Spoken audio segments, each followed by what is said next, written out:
Good morning. आज हम लोग फिजिक्स से संबंधित प्रश्नों को देखेंगे। टोटल 150 प्रश्नों में से अधिकांश प्रश्न जो होंगे वो होंगे विज्ञान एवं प्रौद्योगिकी, जिसमें से भौतिक विज्ञान से प्रकाश, ऊष्मा, ऊष्मागतिकी, तरंग, ध्वनि, विद्युत धारा, चालकता, नाभिकीय भौतिकी, कंप्यूटर एवं सूचना प्रौद्योगिकी। तो यहाँ से प्रश्न होंगे। टोटल 150 प्रश्न में आप अपना स्कोर देखिए। और ये वैसे प्रश्न हैं जो एग्जामिनेशंस में आपको देखने को मिलेंगे। अगर आप चाहते हैं अच्छे से टेस्ट लगाना तो पहले आप जो है ना प्रकाश पढ़ लीजिए, ऊष्मा एवं ऊष्मागतिकी अच्छे से पढ़ लीजिए, फिर तरंग, फिर ध्वनि, विद्युत धारा, चालकता, नाभिकीय भौतिकी, कंप्यूटर एवं सूचना प्रौद्योगिकी, इसका आप डीप में अध्ययन कर लीजिए, तभी इस टेस्ट को लगाइए और तब जाके अपना स्कोर देखिए कि कितना आ रहा है। तो चलिए शुरू करते हैं। एक रंगीन टेलीविज़न में 3 आधारभूत रंगों के मिश्रण से रंग बनते हैं, ये हैं। तो देखिए ये हैं, तो देखिए सीधा से एक फॉर्मूला याद रखिए, RBG, रेड ब्लू ग्रीन, ठीक है ना। रेड ब्लू ग्रीन जो है ना यही प्राइमरी कलर्स हैं, इसी से सारे कलर्स जो है ना वो निकल जाएंगे। तो टेलीविज़न में यही RBG होता है। अब आप देखिए यहाँ पर कि RBG कहाँ पर है। RBG कहाँ है, ये देखिए ना, ये रहा लाल, हरा और नीला, ये रहा RBG, ये हो गया। अब देखते हैं हमारा सेकंड प्रश्न को देखते हैं। जब लाल, नीले तथा हरे प्रकाश का पुंज एक स्थान पर पड़ता है तब प्रकाश का रंग हो जाता है। देखिए अभी अभी हमने देखा कि RBG कौन सा कलर था, तो प्राइमरी कलर था। अगर ये तीनों कलर को मिला दिया जाए तो कलर हो जाएगा सफ़ेद। तीनों कलर से ही सारे सातों रंग निकाले जा सकते हैं। सातों रंग के जितने भी रंग हैं वो बनाए जा सकते हैं। 3 रंग मूलक रंग हैं, तो ये हैं, बस एक ही फॉर्मूला। RBG क्या है, रेड ब्लू ग्रीन। कौन कौन से हैं, नीला, हरा और लाल। चलिए आगे देखते हैं। भाप से हाथ अधिक जलता है अपेक्षाकृत उबलते जल से, क्योंकि ये ऊष्मा एवं ऊष्मागतिकी से हम लोग क्वेश्चंस को देख रहे हैं। तो भाप में गुप्त ऊष्मा होती है, ठीक है ना। पानी की अपेक्षा भाप में गुप्त ऊष्मा जो है वो ज़्यादा होती है, लेकिन ऑप्शन के अनुसार से हम यहाँ पे चुनेंगे तो देखेंगे कि भाप में गुप्त ऊष्मा होती है और उससे थोड़ी अधिक होती है, इसलिए भाप में मारक जलाने की क्षमता होती है। कितने डिग्री पर सेंटीग्रेड एवं फ़ारेनहाइट तापक्रम समान होते हैं। इसका तो देखिए फार्मूला से भी आप निकाल सकते हैं, लेकिन नॉर्मली जो है ना लोग इसको जानते ही हैं, लोग निकाल के इसको याद ही कर लेते हैं। तो यह है -40 डिग्री, -40 डिग्री फ़ारेनहाइट और -40 डिग्री सेंटीग्रेड एक ही हुआ।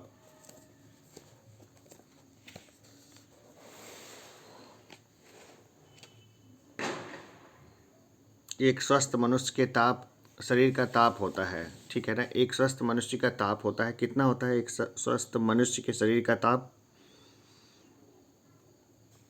37 डिग्री सेल्सियस होता है ये, ठीक है। 37 डिग्री सेल्सियस आदमी का तापमान होता है।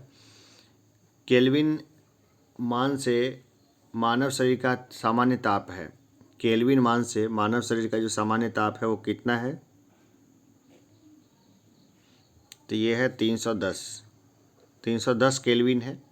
37 में से 273 जोड़ दीजिए, सेल्सियस स्केल पर मानव शरीर का सामान्य ताप होगा, तो ये होगा 36.9 डिग्री, ठीक है ना। वही है 37 डिग्री सेल्सियस के अप्रॉक्स आ गया। देखिए कभी भी सभी मनुष्य का तापमान शरीर का एक ही नहीं हो सकता है, ठीक है। तो ये एज ए एवरेज है। अभी देखिए जो एलाइट क्लास के लोग हैं जो हमेशा AC में रहते हैं, उनके शरीर का तापक्रम जो है वैश्विक रूप से 1 डिग्री फ़ारेनहाइट जो है वो कम हो चुका है। ठंडे देशों में पारे के स्थान पर अल्कोहल की तापमापी द्रव के रूप में वरीयता दी जाती है, क्योंकि जो थर्मामीटर हमारे यहाँ है ना वो पारे का इस्तेमाल करता है, लेकिन ठंडे देशों में अल्कोहल का यूज होता है, क्योंकि तो अल्कोहल का द्रवांक निम्नतर होता है, ईजिली जमता नहीं है वो। स्वचालित इंजनों हेतु निम्नलिखित में से कौन सा एक हिमरोधी के तौर पर प्रयुक्त होता है। देखिए, स्वचालित इंजनों हेतु निम्नलिखित में से कौन सा एक हिमरोधी के तौर पर प्रयुक्त होता है? हिमरोधी क्यों होंगे? ताकि जमे नहीं। तो कौन होता है ये? Ethylene glycol. जो एथिलीन ग्लाइकॉल है वो मिला दिया जाता है खास करके ईंधन में, तो जमने की संभावना कम हो जाती है। परम शून्य ताप क्या है? परम शून्य ताप क्या है? सैद्धांतिक रूप से न्यूनतम संभव तापमान। सैद्धांतिक रूप से न्यूनतम संभव तापमान को जो क्या बोलते हैं? परम। गर्म करने से विस्तारण, ठीक है ना। गर्म करने से विस्तारण जो है पदार्थ का घनत्व घटा देता है। गर्म करने से विस्तारण क्या करता है? पदार्थ का घनत्व घटा देता है। जब बर्फ पिघलती है तब आयतन घटता है। जब बर्फ पिघलती है तो क्या होता है? आयतन घटता है। थर्मोस्टेट का संबंध है। थर्मोस्टेट का संबंध किससे है? तापक्रम से है। थर्मोस्टेट का संबंध है तापक्रम से। थर्मोस्टेट वह यंत्र है जो किसी निकाय का तापक्रम स्वनियंत्रित करता है। थर्मोस्टेट वह यंत्र है जो किसी निकाय का तापक्रम स्वनियंत्रित करता है। रेफ्रिजरेटर में थर्मोस्टेट का कार्य है एक समान तापमान को बनाए रखना। एक समान तापमान को बनाए रखना रेफ्रिजरेटर में थर्मोस्टेट का कार्य है। रेफ्रिजरेटर में खाद्य पदार्थ ताज़ा रखने हेतु सुरक्षित तापमान है। देखिए, ऐसे तो नॉर्मली 4 डिग्री सेल्सियस बोलते हैं, वैसे इसका एक रेंज है, लेकिन वो ठीक है, 4 डिग्री सेल्सियस इसको ऑप्शंस में से दे सकते हैं। एक रेंज होता है वो, फिर मैं एक जो है ना साइंस का अलग से डिस्कशन करूँगा पूरा, उसमें मैं बता दूँगा। वह थर्मामीटर जो 2000 डिग्री सेल्सियस मापने हेतु उपयुक्त हो वह है पूर्ण विकिरण पाइरोमीटर।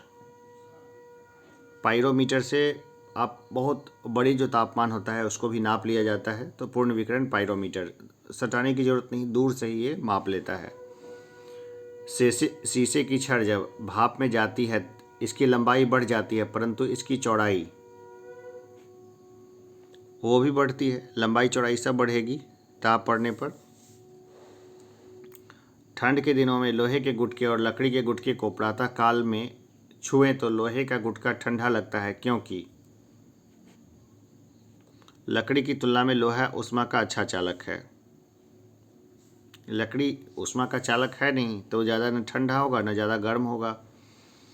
यदि हवा का तापकरण बढ़ता है तो उसकी जलवाष्प ग्रहण करने की क्षमता बढ़ती है, बढ़ जाएगी। इसलिए आप धूप में रख दीजिए कपड़े तो थोड़ा गर्म रहता है धूप, तो वो जल्दी सूख जाएगा। तेज हवा वाली रात्रि में ओस नहीं बनती, क्योंकि वाष्पीकरण की दर तेज होती है। क्या होती है? वाष्पीकरण की दर तेज होती है। कमरे में लगा हुआ वातानुकूलक क्या नियंत्रित करता है?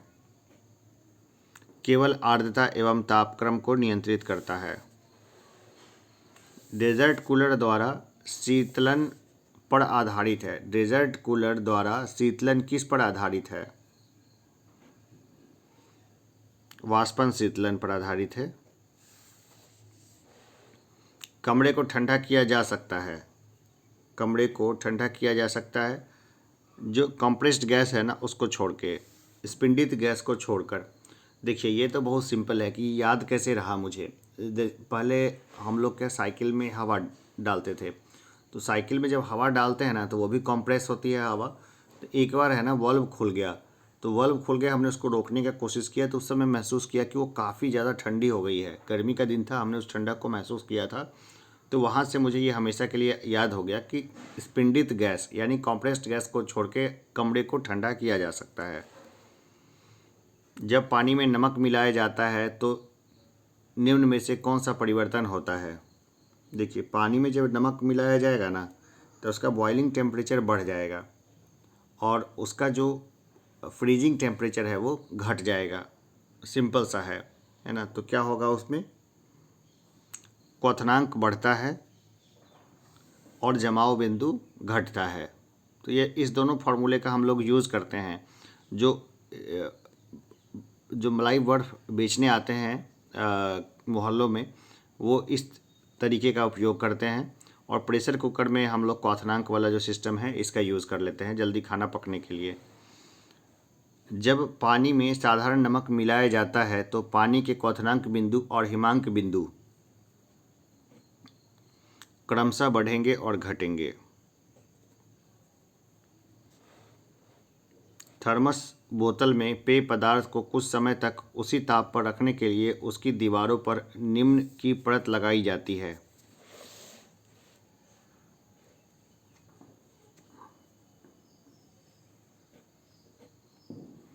रजत पटल की जो है परत लगाई जाती है। गर्मियों में सफ़ेद कपड़े पहनना ज़्यादा आरामदेह है क्योंकि वे अपने ऊपर पड़ने वाली ऊष्मा को परावर्तित कर देते हैं।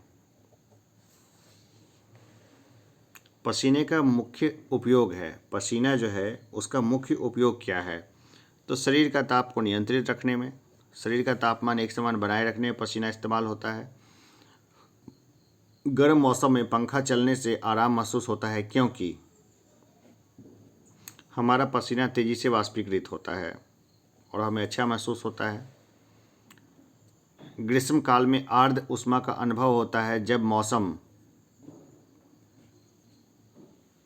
उमस वाला होता है तो आर्द्र ऊष्मा का अनुभव होता है। वायुमंडल हमारे ऊपर बहुत अधिक दबाव डालता है परंतु हम इसका अनुभव नहीं करते क्योंकि हमारा रक्त वायुमंडल के दबाव से कुछ अधिक दबाव डालता है।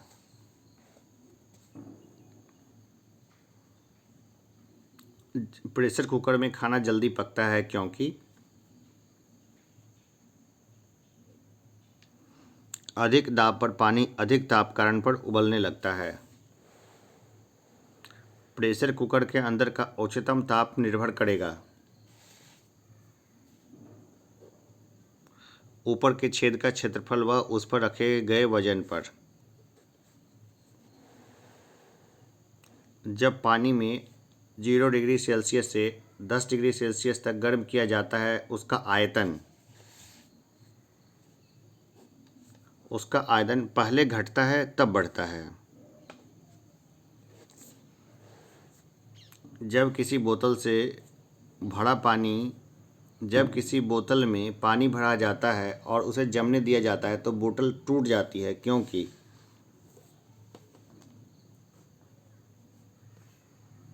पानी जमने पर फैलता है। ठीक है ना, पानी जमने पर फैलता है तो बोतल टूट जाती है। जलयुक्त गिलास में तैरता हुआ बर्फ़ का टुकड़ा जब पिघलता है तो पानी का स्तर वही रहेगा, कोई बदलाव तो आने का चांस नहीं है, तो वही रहेगा। साफ मेघ रहित रातों की तुलना में मेघाच्छन्न रातें अपेक्षाकृत गर्म होती है क्योंकि बादल क्या करते हैं,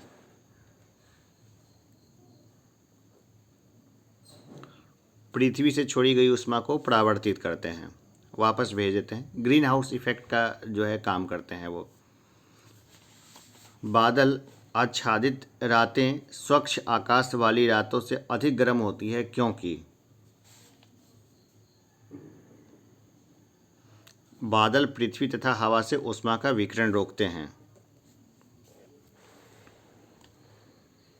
हाइड्रोजन से भरा हुआ पॉलीथीन का गुब्बारा पृथ्वी के स्थल से छोड़ा जाता है। वायुमंडल में ऊंचाई पर जाने से वायुमंडल में घनत्व तो कम होगा तो क्या होगा, वो थोड़ा सा और ज़्यादा गुब्बारा फैल ही जाएगा। तो यहाँ पर उत्तर होगा सी, गुब्बारे के अमाप में वृद्धि होगी। कमरे में रखे रेफ्रिजरेटर का दरवाज़ा खोलकर थोड़ा कमरा को गर्म किया जा सकता है। कई तरह की गैसें निकलती है जो कमरे को थोड़ा गर्म कर देती है। पहले ठंडा होगा शुरुआत में, लेकिन अंततः कमरे को थोड़ा गर्म कर सकते हैं। शुष्क सेल बैटरी में निम्नलिखित में से किनका विद्युत अपघट्यों के रूप में प्रयोग होता है? अमोनियम क्लोराइड और जिंक क्लोराइड का। अब तरंग से संबंधित क्वेश्चन देखते हैं।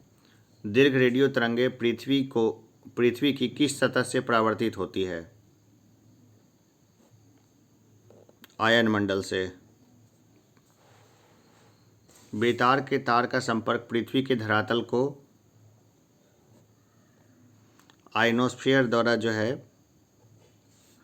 परावर्तित किया जाता है। बेतार के तार का संपर्क पृथ्वी के धरातल को परावर्तित किया जाता है आयनोस्फीयर द्वारा।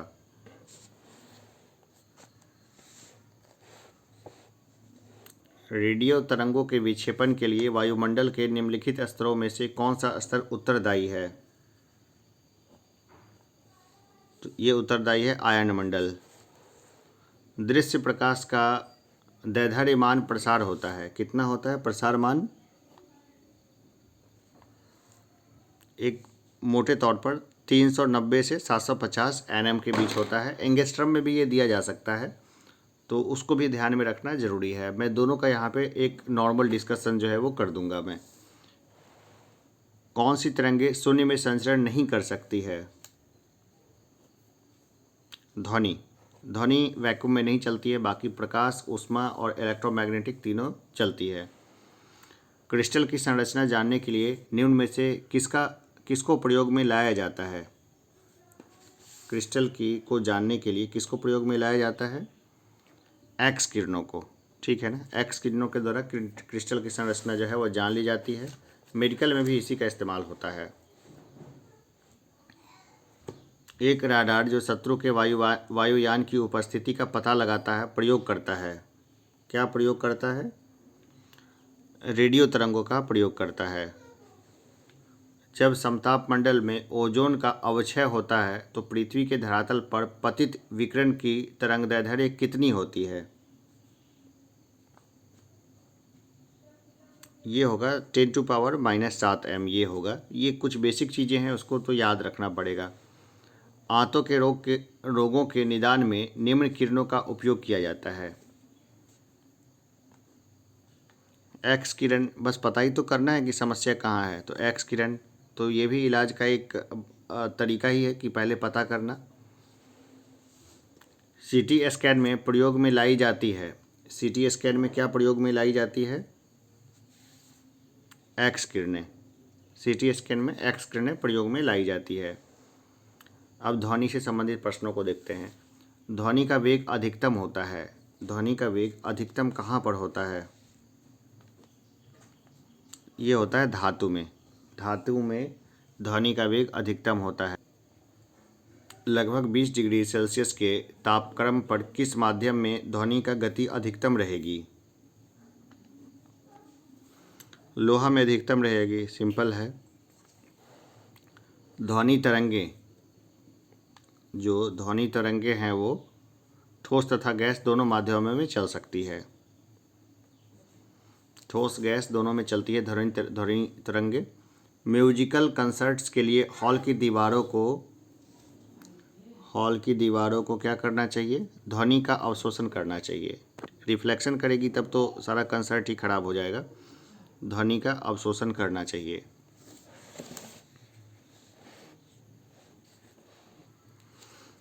स्पष्ट रूप से प्रतिध्वनि सुनने के लिए परावर्तित सतह और सुनने के मध्य कम से कम दूरी हो जानी चाहिए। कितनी दूरी होनी चाहिए? ये होनी चाहिए 16.5 मीटर, ठीक है ना। इतनी दूरी रहेगी तो प्रतिध्वनि अच्छे से सुनाई देगी। ध्वनि के स्रोत व परावर्ती सतह के बीच न्यूनतम दूरी होनी चाहिए जिससे कि प्रतिध्वनि स्पष्ट रूप से सुनाई दे सके। देखिए रिपीटेड क्वेश्चन है, ये है 16.5 मीटर। ध्वनि का वायु में वेग अनुमानतः है। ध्वनि का वायु में वेग अनुमानतः है 330 मीटर सेकंड। अबाउट है, कहीं पर 332 भी मिलेगा, कहीं पर 331 भी मिलेगा, तो इसमें कंफ्यूज नहीं होना है। चंद्रमा के धरातल पर दो व्यक्ति एक दूसरे की बात नहीं सुन सकते क्योंकि वायुमंडल नहीं है। चंद्रमा पर वायुमंडल ही नहीं है तो कोई मीडियम नहीं है जिससे कि ध्वनि का प्रसारण हो सके। एक जैव पद्धति जिसमें परासर्व ध्वनि का उपयोग किया जाता है। तो ये किया जाता है सोनोग्राफी में। सोनोग्राफी में प्रासव ध्वनि का प्रयोग किया जाता है। चमगादड़ अंधेरी रातों में उड़ सकते हैं और अपना शिकार भी कर सकते हैं। इसका कारण है वे पराध्वनि तरंगे निकालते और उन्हीं के द्वारा निर्देशित होते हैं। जब दो लोग आपस में बातें करते हैं तब कितने डेसिबल ध्वनि उत्पन्न होती है? लगभग 30 डेसिबल की, लगभग जो अगर बातचीत करते हैं ना तो लगभग 30 डेसिबल की ध्वनि जो है वो उत्पन्न करते हैं। विश्व स्वास्थ्य संगठन के अनुसार एक नगर के लिए सुरक्षित ध्वनि प्रदूषण स्तर है, तो यह है 45 dB। मनुष्य के लिए शोर की सह सीमा करीब करीब होती है, तो ये होती है 85 डेसिबल। मनुष्यों के लिए मानक ध्वनि स्तर है, मनुष्यों के लिए मानक ध्वनि स्तर है, कितना है मानक ध्वनि स्तर? तो यह है 60 डेसिबल। जब सितार और बांसुरी पर एक ही स्वर बजाया जाए तो उनसे उत्पन्न ध्वनि का भेद निम्नलिखित में अंतर के कारण किया जाता है। तो देखिए केवल क्वालिटी पर है ना, केवल ध्वनि गुणता जो है ना उसी पर ये पता चलता है। निम्न में से किसकी तरंग लंबाई सबसे अधिक होती है? तो रेडियो तरंग की तरंग लंबाई इनमें से सबसे अधिक होती है, ठीक है ना। एक टीवी सेट को चलाने के लिए निम्नलिखित में से किस एक का टीवी रिमोट नियंत्रण इकाई द्वारा प्रयोग किया जाता है? रेडियो तरंगों का प्रयोग किया जाता है। दूरदर्शन प्रसारण में चित्रों संदेशों का संचरण होता है आयाम मॉड्यूलन द्वारा, ठीक है ना, आयाम मॉड्यूलन द्वारा। विद्युत धारा से संबंधित प्रश्नों को देखते हैं। 1 किलोवाट घंटा का मान होता है, 1 किलोवाट घंटा का मान कितना होता है? 3.6 × 10⁻106 जूल, 3.6 × 106 जूल। डायनमो जिस बिजली उत्पादन हेतु कथित रूप से उपयोग में लाते हैं वह वास्तव में ऊर्जा का परिवर्तक होता है, ठीक है ना। क्या होता है? ऊर्जा का परिवर्तक होता है। बहुत सिंपल है भाई, यांत्रिक ऊर्जा को जो है ना इलेक्ट्रिक ऊर्जा में कन्वर्ट करता है। डायनमो परिवर्तित करता है, डायनमो जो है वो परिवर्तित करता है। क्या परिवर्तित करता है? यांत्रिक ऊर्जा को विद्युत ऊर्जा में। डायनमो का कार्य है, जो डायनमो है उसका क्या कार्य है? यांत्रिक ऊर्जा को विद्युत ऊर्जा में बदलना, यांत्रिक ऊर्जा को विद्युत ऊर्जा में बदलना कार्य है डायनमो का। टरबाइन व डायनमो से विद्युत प्राप्त करने में किस ऊर्जा को विद्युत ऊर्जा में परिवर्तित करते हैं?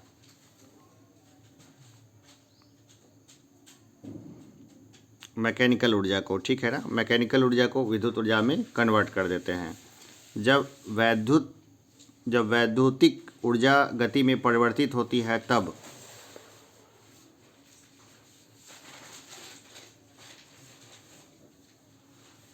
ऊष्मा की कोई हानि नहीं होती है, ठीक है ना। सबसे बेस्ट है ये इलेक्ट्रिक वाहन, इसलिए अच्छे चलेंगे। अब देखिए विद्युत ऊर्जा को यांत्रिक ऊर्जा में बदलने वाली युक्ति है, कौन सी युक्ति है? तो ये है विद्युत मोटर, ठीक है ना, विद्युत मोटर है। कम वोल्टेज पर कार्य करने पर विद्युत मोटर प्रायः जल जाते हैं, क्योंकि कम वोल्टेज में विद्युत मोटर नहीं चलाने चाहिए, क्योंकि वे अधिक विद्युत धारा खींचते हैं जो वोल्टेज के प्रतिलोमानुपाती होती है। अगर कम वोल्टेज पे अगर नॉर्मली पंखा भी चलाया जाए तो वो पंखे क्या होंगे? जल जाएंगे, ठीक है ना, कम वोल्टेज पे। टंगस्टन धातु की खोज टॉरबर्न बर्गमैन ने कब की थी? ये की थी 1781 में। ऐसे प्रश्न नॉर्मली नहीं पूछे जाते हैं, फिर भी कभी कभी इस तरह के प्रश्न आ जाएं तो याद रखना कठिन तो है, लेकिन कुछ अगर याद हैं तो ज़्यादा मुश्किल नहीं है। जलते हुए विद्युत बल्ब के तंतु का ताप सामान्यतः होता है, देखिए ये कितना सिंपल क्वेश्चन है, कितना होता है?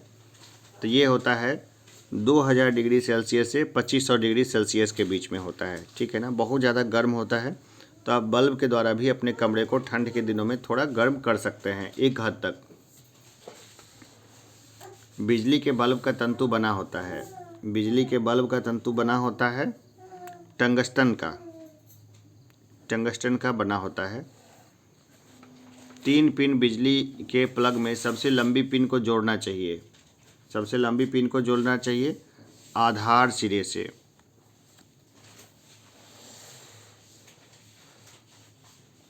विद्युत उपकरणों में अर्थ का उपयोग होता है, विद्युत उपकरणों में अर्थ का उपयोग होता है सुरक्षा के लिए अर्थ का उपयोग होता है। सर्वाधिक विद्युत चालकता वाला तत्व क्या है? तो यह है चांदी। निम्न में कौन सा विद्युत का सबसे अच्छा सुचालक है? तो देखिए इनमें से जो है ना तांबा सबसे अच्छा सुचालक है विद्युत का। फ्यूज का सिद्धांत है, क्या है फ्यूज का सिद्धांत? विद्युत का उष्मीय प्रभाव, ऊष्मा बढ़ेगा तो ही तो फ्यूज वर्क करेगा, ज़्यादा ऊष्मा में गल जाएगा। फ्यूज में प्रयुक्त होने वाले तार की विशेषता होती है उच्च प्रतिरोधक शक्ति, निम्न गलनांक। हैलोजन लैंप का तंतु निम्न की मिश्र धातु का होता है, टंगस्टन एवं सोडियम की मिश्र धातु का होता है। घरेलू विद्युत तार स्थापन मूलतः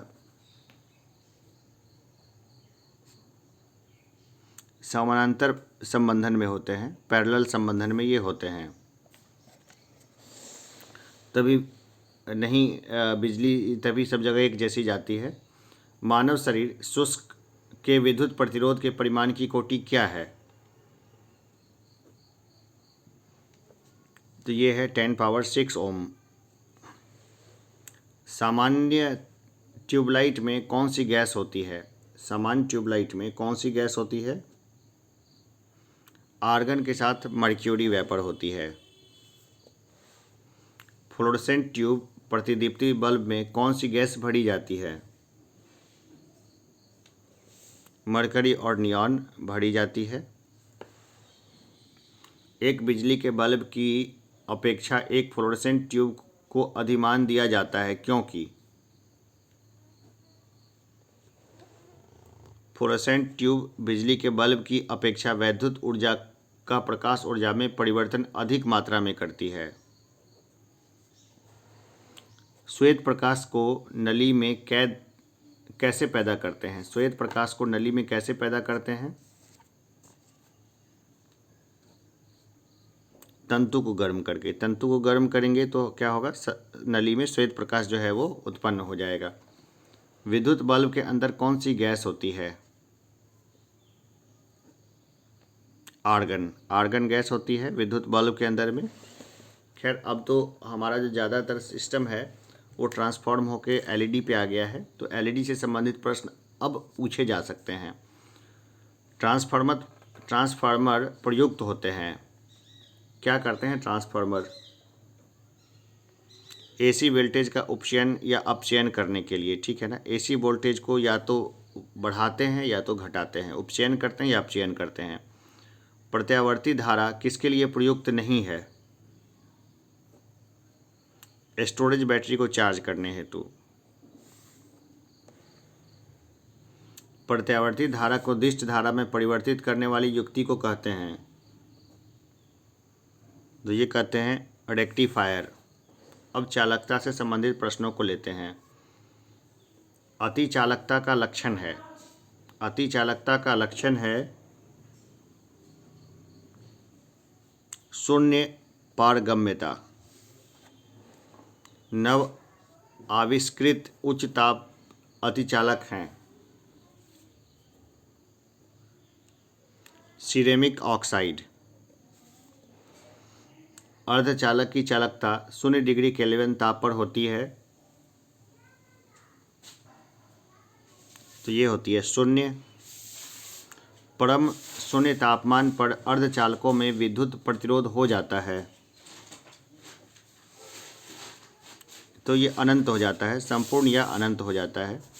निम्न में से कौन सी धातु अर्धचालक की तरह ट्रांजिस्टर में प्रयोग होती है? तो यह है जर्मेनियम। अब नाभिकीय भौतिकी से संबंधित प्रश्नों को लेते हैं। साइक्लोट्रॉन किसको त्वरित करने के लिए प्रयुक्त किया जाता है?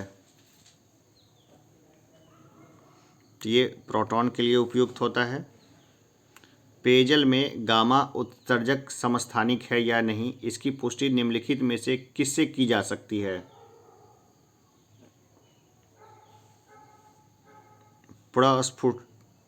प्रस्फुरण गणक से ये पता किया जा सकता है। निम्न विकिरण प्रकारों में से किसमें सर्वाधिक ऊर्जा होती है? एक्स किरणों में, एक्स रे में जो है सर्वाधिक ऊर्जा होती है। सूर्य पर ऊर्जा का निर्माण होता है, कैसे होता है सूर्य पर ऊर्जा का निर्माण? नाभिकीय संलयन के द्वारा। सूर्य पर ऊर्जा का निर्माण होता है नाभिकीय संलयन के द्वारा। तारे अपनी ऊर्जा निम्न में से किस प्रकार प्राप्त करते हैं? नाभिकीय संयोजन के फलस्वरूप। सितारों में अक्षय ऊर्जा के स्रोत का कारण है हाइड्रोजन का हीलियम में परिवर्तन, ये है अक्षय ऊर्जा का कारण। एक कृत्रिम उपग्रह में विद्युत ऊर्जा का स्रोत क्या होता है? अब बताइए, ये तो कॉमन सेंस का क्वेश्चन है। एक जो कृत्रिम उपग्रह है उसमें तो कहाँ सौर सेलों के जरिए ही ऊर्जा मिल सकती है। परमाणु रिएक्टर क्या है? परमाणु रिएक्टर जो है वो क्या है? तो वह आणविक भट्ठी, एक आणविक भट्ठी है बस परमाणु रिएक्टर। नाभिकीय रिएक्टर और परमाणु बम में यह अंतर है कि नाभिकीय रिएक्टर में श्रृंखला अभिक्रिया नियंत्रित होती है, बस यही फ़र्क है और कोई फ़र्क नहीं है। अनियंत्रित हो जाने पे वो डेंजर उत्पन्न हो जाता है। कोबाल्ट 60 आमतौर पर विकिरण चिकित्सा में प्रयुक्त होती है क्योंकि यह उत्सर्जित करता है, कोबाल्ट 60 उत्सर्जित करता है गामा किरणों को उत्सर्जित करता है। भारत में प्रचुर मात्रा में उपलब्ध महत्वपूर्ण नाभिकीय ईंधन है, तो यह है थोडियम प्रचुर मात्रा में उपलब्ध है। एक रेडियोधर्मी तत्व जिसके भारत वर्ष में बड़े भंडार बनाए जाते हैं, तो यह है थोडियम में बड़े भंडार जो है वो बनाए गए हैं। निम्नलिखित में से कौन सा तत्व परमाणु ईंधन की श्रेणी में नहीं आता है? कैडमियम जो है वो परमाणु ईंधन की श्रेणी में नहीं आता है। निम्नलिखित में से कौन ईंधन नहीं है? निम्नलिखित में से कौन ईंधन नहीं है? हीलियम जो है ईंधन नहीं है। परमाणु बम का कार्यकारी सिद्धांत यूरेनियम का नाभिकीय विखंडन है और हाइड्रोजन बम का कार्यकारी सिद्धांत है ड्यूटेरियम का नाभिकीय संलयन। हाइड्रोजन बम निम्न में से किस सिद्धांत पर आधारित है? तो देखिए ये अनियंत्रित संलयन अभिक्रिया पर यह आधारित है। निम्नलिखित में से कौन सा एक रेडियो एक्टिव नहीं है? देखिए जर्कोनियम जो है ना वो रेडियो एक्टिव नहीं है, बाकी सब रेडियो एक्टिव हैं। विद्युत उत्पन्न करने के लिए कौन सी धातु का उपयोग होता है? यूरेनियम का इस्तेमाल होता है। अगर चालू नाभिकीय रिएक्टर को में कंट्रोल छड़ों का उपयोग नहीं किया जाए तो क्या होगा? चेन प्रक्रिया सीमा से बाहर चली जाएगी, बड़ा विस्फोट हो जाएगा, समस्या उत्पन्न हो जाएगी। भारत का प्रथम परमाणु संयंत्र निम्न में से कौन सा है? तो ये है तारापुर। भारत का प्रथम परमाणु संयंत्र निम्न में से कौन सा है? तो यह है तारापुर।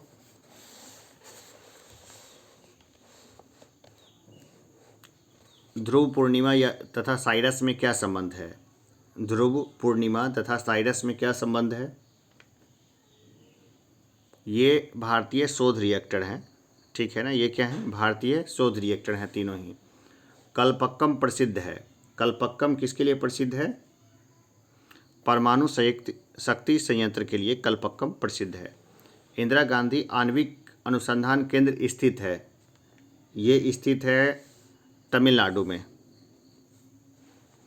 भारत का निम्नलिखित में से कौन सा परमाणु संयंत्र फोर्ड भूकंपीय पेटी में अवस्थित है? तो यह है नरोड़ा। कलपक्कम के फास्ट ब्रीडर टेस्ट रिएक्टर में प्रयुक्त ईंधन है। तो यह है प्लूटोनियम।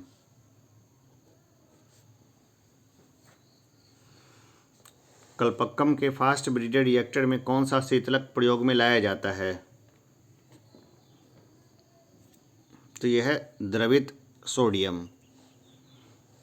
एक नाभिकीय रिएक्टर में भारी जल का क्या कार्य होता है? तो ये होता है न्यूट्रॉन की गति को कम करना। नाभिकीय रिएक्टर में निम्नलिखित में से किसे मंदक के रूप में प्रयोग किया जाता है? तो ग्रेफाइट और भारी जल को जो है मंदक के रूप में प्रयोग किया जाता है।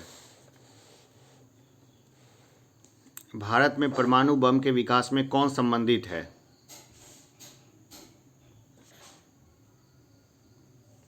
ये हैं राजा रामन्ना। अभी हम लोग देखते हैं एक बार फिर से, भारत में अणु बम के विकास में कौन संबंधित है? तो देखिए राजा रामन्ना शामिल है परमाणु बम के विकास में, ठीक है ना। आगे हम लोग देखते हैं, बाकी सब लोगों ने रिसर्च पर ध्यान दिया है। पोखरण नाभिकीय परीक्षण 1974 का आधिकारिक कोड था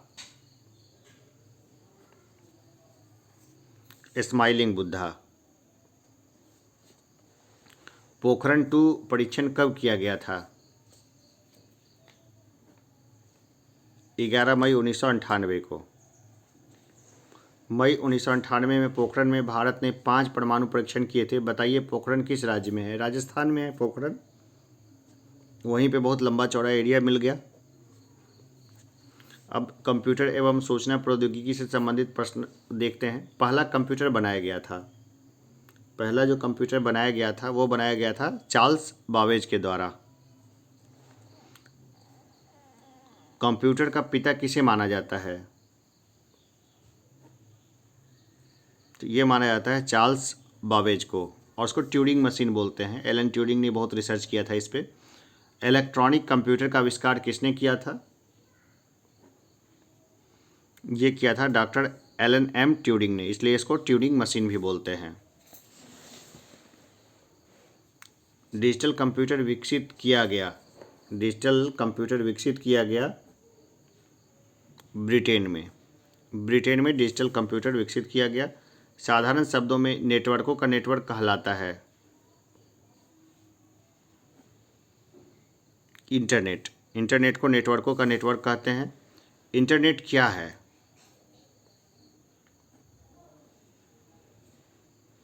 कंप्यूटर पर आधारित अंतर्राष्ट्रीय सूचनाओं का तंत्र, ये है इंटरनेट।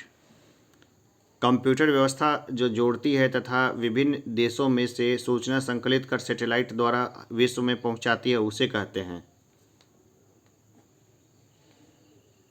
कहते हैं निकनेट, ठीक है। क्या बोलते हैं उसको? निकनेट।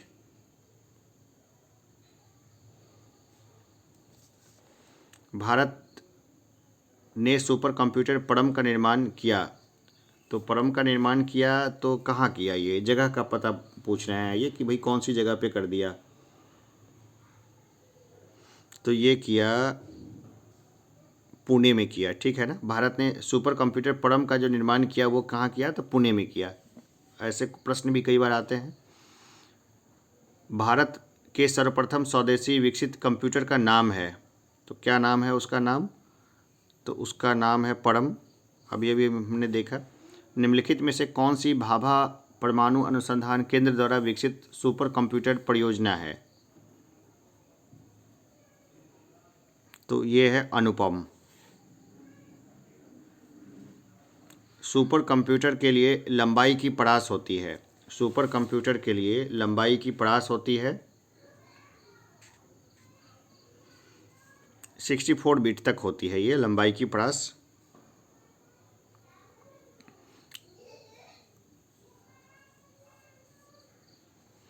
विश्व का सबसे तेज कंप्यूटर है, विश्व का जो है वो सबसे तेज कंप्यूटर है वो कौन सा है?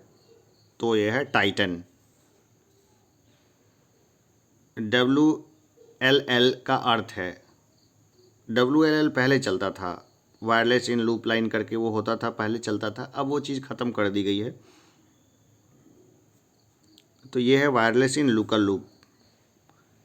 किस प्रकार के कंप्यूटरों का सर्वाधिक प्रयोग किया जाता है?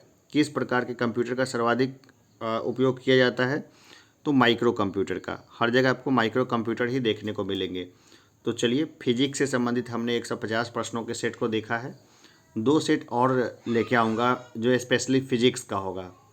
इसके बाद और भी सेट्स आएंगे, लेकिन जो है ना टोटल 600 क्वेश्चंस में आपके मैक्सिमम प्रश्न जो है ना वो कवर अप हो जाएंगे।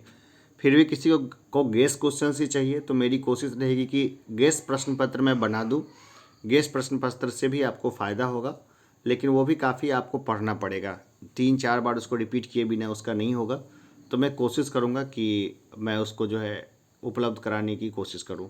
तो चलिए, अभी के लिए इतना ही, फिर मिलते हैं अगली क्लास में। तब तक के लिए धन्यवाद।